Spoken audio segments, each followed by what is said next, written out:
with releases and more. This is Wrestling Rambles. My name is John, and you're watching the Wrestling Report.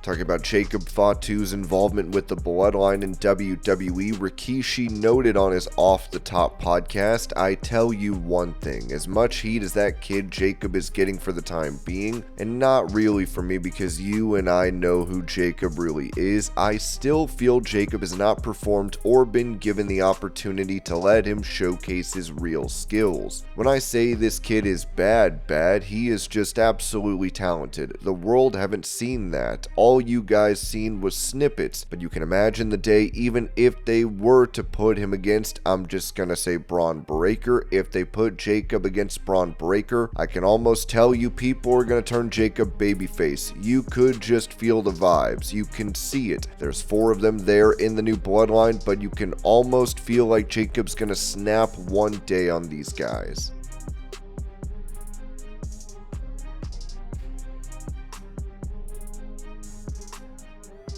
After Adam Cole kicked out at 1 from a curb stomp by Buddy Matthews on AEW Dynamite, many fans reacted to this writing on X, and he kicked out at 1. Wow, the jealousy is real. Damn, 120 pounds, Adam Cole kicked out at that. From the kick, how did I know it was going to be Seth? Kick out at 1? No wonder everyone except virgin nerds laugh at this company. I was watching and thought, this is sick. Buddy Matthews looks strong. Then he kicked out by 1 and it just ruined the moment. So stupid, and it's just been buried by a midget. The fact he kicked out at 1 is pure disrespect to Rollins and his finisher. Things like this is why people on AEW, the bad selling is unreal.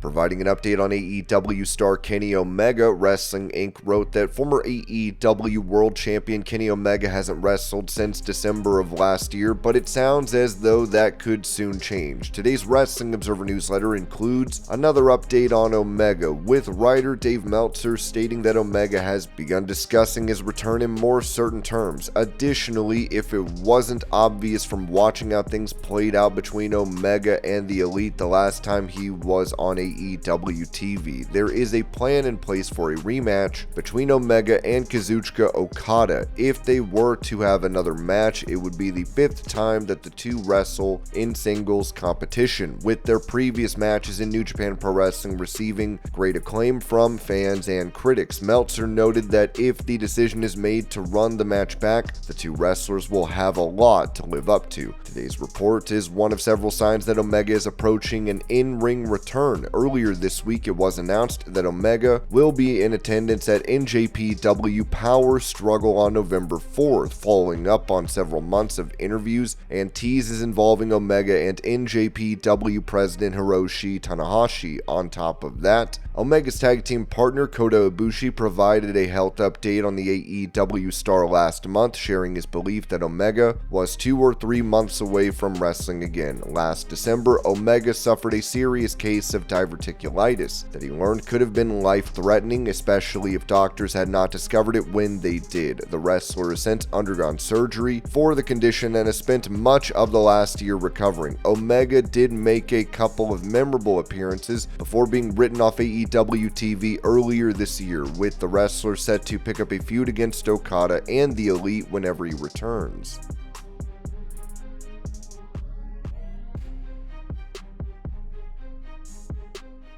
WWE experience is amazing. How many of you have been through here? It's just one of those things I feel like for any true fan of WWE, you've got to come here at least once and experience this. It's amazing. You know, to go in and have Taker make fun of you while you're stuck in his maze over there is incredible. This whole place is off the chart. It all speaks to the vision of His Excellency of bringing us here.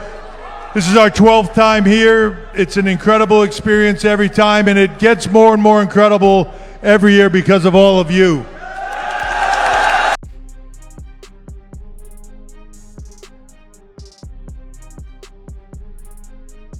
Talking about Chris Jericho being on AEW TV, Matt Hardy noted on his Extreme Life podcast, first and foremost, I understand being an older guy around in wrestling, someone who is looked at as like a legacy talent, someone that is looked at as like a living legend more or less. Chris and I fall in the same category. There are a lot of people in AEW that thought Jeff and I shouldn't be there, we shouldn't be featured. It was pretty brutal. It's so funny that we came to TNA and numbers across the board are up, and it's not just myself and Jeff, but we definitely helped. We helped with that issue. They are selling more tickets than they have in over a decade. It's a very positive thing, and it's nice that we are being utilized in the correct way. Looking back on it, I watched the ladder match that he had with Mark Briscoe, and I thought Jericho was utilized perfect. You put Jericho as the Ring of Honor champion if you're trying to build up Ring of Honor, even if it is on the ROH app or the site. He's a great guy to be the champion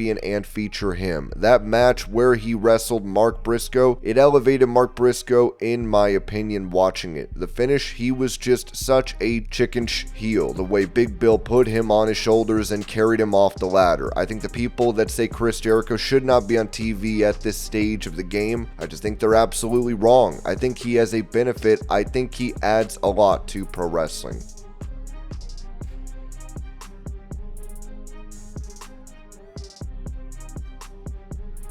Asked if he would make a return to WWE, Trevor Lee said this to Denise Salcedo: I do believe that I'm going to be okay and I'm going to be fine, and I do believe that I will be back in WWE because, like you see now, most of our top talents are in their mid-40s, to be honest, and here I am talking to you today at 31 years old. I've been doing this, now going into my 17th year as a professional wrestler. In the past couple of years, I've been extremely healthy, right? Because I haven't been working. I've used that time to get my body better and continue to stay healthy so that in 15 years, if it takes 15 years to get that opportunity, my body, my mind, and everything will be ready for it.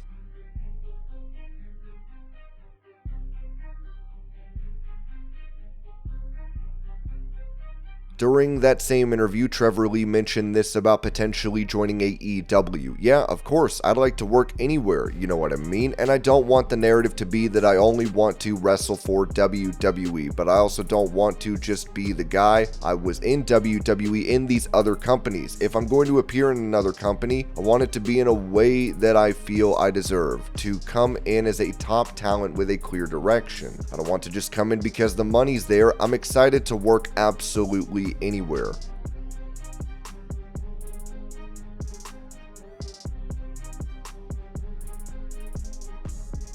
Also, Trevor Lee revealed his experiences on WWE Smackdown, telling Denise Salcedo, at the very beginning when I got drafted there was still kind of a power struggle happening. Vince was gone, but he wasn't gone. Hunter was in charge, but he wasn't fully in charge. So what I would know is that I'd be on the script and then it would go to Vince and he would change the script. I don't think he really liked NXT guys. The changes that would always happen would be me being taken off the show. That happened for a couple months until finally Vince was completely gone and now Hunter was in charge. Then it became, well, how do we introduce this guy who hasn't been on TV for a few months and hasn't really done much? How do we reintroduce him back into a show that is so hot at the moment? If you look at that time period, we were building to WrestleMania 39. We're building to all of this huge stuff. We're getting into the massive bloodline angle and we're on a 2-hour show. When there's an hour promo promoting the hottest angle in the company, you know what I mean? Then you got to get the females on the show. You got to get the other stars on the show. It's hard to get that spot when you're trying to figure out, like, well, what do we do?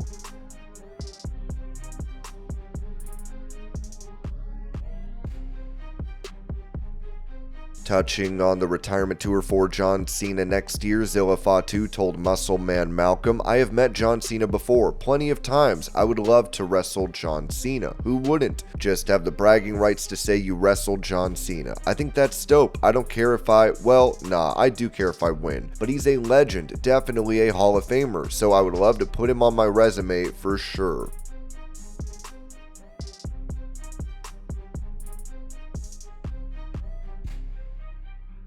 Addressing NXT having a show on November 6th, WrestleVotes Radio said on Sportskeeda's Backstage Pass Patreon, we are told that that move was requested by the CW itself and not WWE, as WWE was not opposed to running on election night. However, CW is going to be doing their own coverage of election night. It is what it is. That show is expected to have a large ECW alumni feel to it, as it will take place in Philadelphia at the 2300 Arena. Bubba Ray Dudley, Rob Van Dam, Nunzio, Dawn Marie, Francine, and others are expected as part of NXT.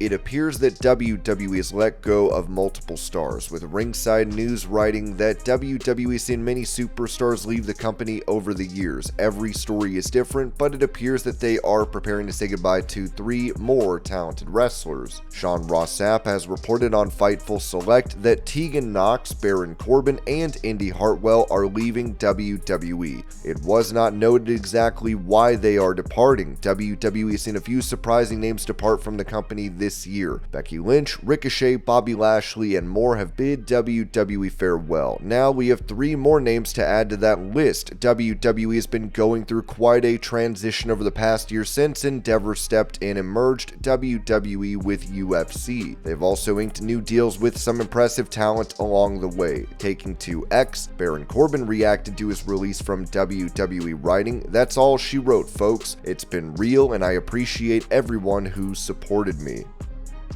And this was your pro wrestling news update. I hope you're all having a great day. Thank you so much for watching, and I will see y'all later.